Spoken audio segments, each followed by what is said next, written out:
धन्यवाद deputy chairman madam, आपका मैं हृदय से आभारी हूं कि आपने इस महत्वपूर्ण विषय पर मुझे अपनी बात कहने का मौका दिया। और मैं आभारी हूं मनोज झा जी का कि वो एक महत्वपूर्ण बिल राइट टू हेल्थ का लेकर आए।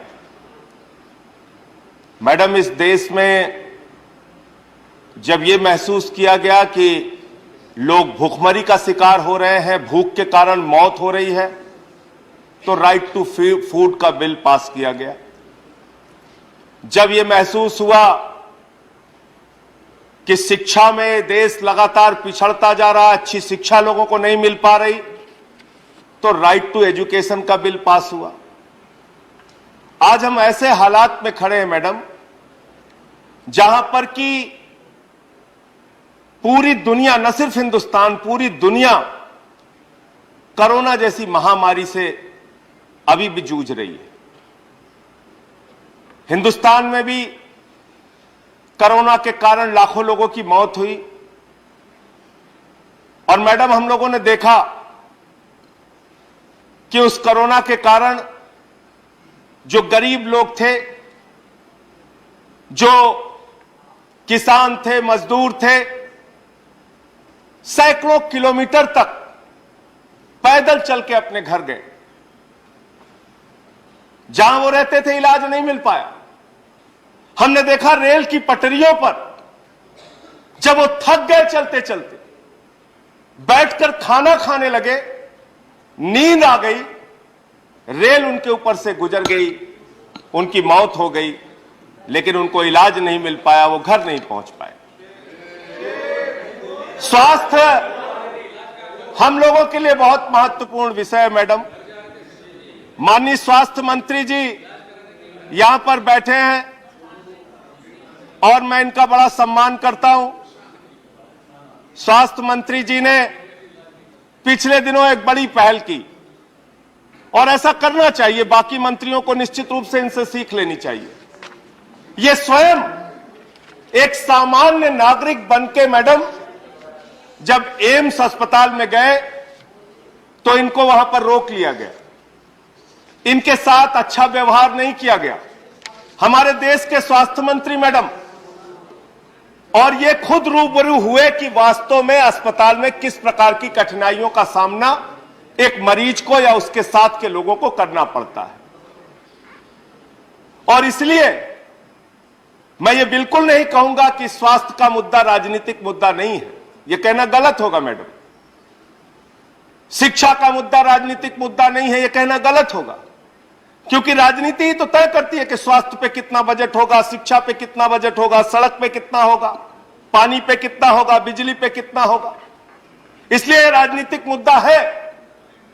और अगर आजादी के 75 साल के बाद भी सफदरजंग अस्पताल के सामने एक महिला जो प्रसव से पीड़ित थी, उसको अपने बच्चे की डिलीवरी लोगों के घेराबंदी में करनी पड़ती है, तो मैं समझता हूं सदन के सभी सदस्यों के लिए बहुत ही शर्मिंदगी की बात है मैडम। हम सब के लिए शर्मिंदगी की बात है। हम सबको सोचने की आवश्यकता है कि हमारी स्वास्थ्य व्यवस्था कहां पहुंच गई। पिछले दिनों महोबा के अंदर एक खबर आई मैडम, वो दिल दहला देने वाली खबर, आप भी सुनेंगे तो आपकी रूह कांप जाएगी।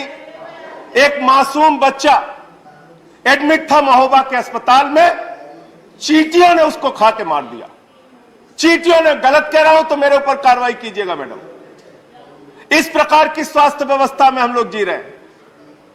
जब केंद्र का बजट आता है, हम पढ़ते हैं कॉर्पोरेट टैक्स पूंजीपतियों का 30% से घटा के आपने 22% कर दिया। 1,45,000 करोड़ रुपए का देश के बजट को घाटा हुआ। जब हम स्वास्थ्य का बजट पढ़ते हैं तो पढ़ते हैं 2%। यह हमारी चिंता है स्वास्थ्य को लेकर। यह हम करना चाहते हैं देश में स्वास्थ्य का विकास। और आप बार बार यहां पर कह रहे हैं हमारे सत्ता पक्ष के माननीय सदस्य कि भाई ये तो राज्य का विषय है, ये राज्य का विषय है, ये राज्य का विषय है। तो मैं आपसे कहना चाहता हूं कि स्वास्थ्य राज्य का विषय है, तो भैया ये बता दीजिए, राज्य सरकारों को गिराना किसका विषय है? विधायकों की खरीद फरोख्त करना किसका विषय है? कंक्लूड करिए प्लीज, कंक्लूड। मंत्रियों का पद प्रलोभन देके सरकारों का गिराना किसका विषय है? चर्चा, ये बता दीजिए। माननीय सदस्य, मैडम सबको मौका दिया गया, मैं खत्म कर रहा हूँ। माननीय सदस्य, चर्चा जारी रहेगी। मैं खत्म कर रहा हूँ। चर्चा जारी रहेगी। तो मैडम कंक्लूड कीजिए। मैं बताना चाहता हूं, दिल्ली में एक सरकार चल रही है और उस सरकार के मुख्यमंत्री केजरीवाल जी ने शिक्षा का बजट 14% रखा। 14%। सबको मैडम सबको बोलने का मौका मिला, मुझे भी अपनी बात कहने का मौका। 14% दिल्ली का स्वास्थ्य बजट पे आपको मौका मिलेगा, नेक्स्ट उसमें मौका मिलेगा। प्लीज बजट ही बता रहा हूं। दिल्ली का स्वास्थ्य बजट 14% है। मोहल्ला क्लिनिक 520 मोहल्ला क्लिनिक हमने बनाए। स्पेशल मेंशंस आपकी बारी है माननीय सदस्य, आपकी ही बारी है। Special mentions. चलो मैं बाद में कंटिन्यू करेंगे। हाउस इसके बाद भी चलेगा, चर्चा जारी रहेगी। हाँ, special mentions Shri Sanjay Singh ji.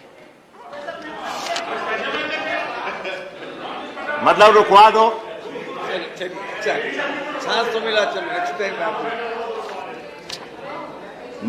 Madam मैं स्पेशल मेंशन के माध्यम से एक महत्वपूर्ण विषय को सदन के सामने रखना चाहता हूं, जिससे आज पूरा देश पीड़ित है। महंगाई का सवाल। हमारे देश में महंगाई हर रोज नया आसमान छू रही है। इस बढ़ती महंगाई ने आम आदमी के जीवन को हिलाकर रख दिया है। महोदय, आजादी के बाद से आज पहली बार ऐसा हुआ कि अब लोगों को आटा से लेकर अस्पतालों के कमरे, स्याही, दाह संस्कार और आम आदमी की जरूरत की हर चीजों पर 5% से लेकर 18% तक टैक्स देना होगा। सरकार दाल, दही, लस्सी, चावल सभी पर टैक्स लगा रही है। यहां तक कि अब लोगों को अपनी बचत खाते से पैसे निकालने पर भी टैक्स देना होगा। इस बेतहाशा कर वृद्धि से आम लोगों का जीविकोपार्जन और बर्बाद हो जाएगा। पहले से ही देश में लगभग 19 करोड़ लोग हर रात खाली पेट सोने को मजबूर हैं और देश में 5 साल से कम उम्र के हर दिन लगभग 4500 बच्चे भूख और कुपोषण के कारण मर रहे हैं। अकेले भूख के कारण हर साल 3 लाख से अधिक बच्चों की मौतें हो रही हैं, जबकि देश हित में असली कदम यह होता कि गरीबों को महंगाई से राहत दिलाने का प्रयास किया जाता और जिनके पास अधिक धन दौलत है उनसे टैक्स की वसूली की जाती। सरकार का यह कदम देश में भूखमरी, कुपोषण और गरीबी को बढ़ावा देगा और लोगों को आटा चावल के लिए तरसा देगा। उपरोक्त विकट परिस्थितियों को ध्यान में रखते हुए इस फैसले पर पुनः विचार करने की आवश्यकता है। मिल्लत टाइम्स की खबरें पढ़ने, सुनने और देखने के लिए गूगल प्ले स्टोर से ऐप डाउनलोड करें। यहां आप उंगली की क्लिक में पढ़ सकते हैं 4 ज़बानों में न्यूज़, उर्दू, हिंदी, अंग्रेजी, बंगला। आप ऐप पर मिल्लत टाइम्स की वीडियोस भी देख सकते हैं।